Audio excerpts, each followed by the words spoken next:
We didn't have investors. We didn't, This isn't a conglomerate corporation. This is just three guys who worked really hard. Larry Singleton is talking about his Dallas-run clothing store, Please Come Home. We focus on our brick and mortar. COVID-19 forced these three owners to limit how many people could come inside at a time. Singleton says this change had unexpected effects. So it allows us to now take more time with each customer, and it makes every transaction more meaningful. So while many of their competitors were cutting down on employees, these three actually increased their staff from 5 when the pandemic forced a shutdown to now 12. Here, it's a lot more of a concierge service. Singleton says focusing on the experience increased customer loyalty. And the store's sales in the past 2 months compared to December and January of last year are actually up 140%.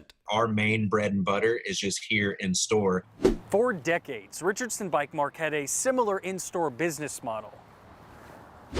But now the focus has shifted online. During COVID, now we had to change our hat and turn. Owner Woody Smith says it only took 22 days in March of last year to surpass the store's online sales for all of 2019. Our website was blown up. So Smith turned in-person staff members into online salespeople and even delivery drivers. His 2020 sales grew by more than 30%. It was very challenging, but we figured it out, thank God, and diversified. SMU business professor Scott McDonald says COVID-19 will likely change certain businesses for good. My wife always tells me nobody likes change except for wet babies, so carry lots of diapers. I disagree.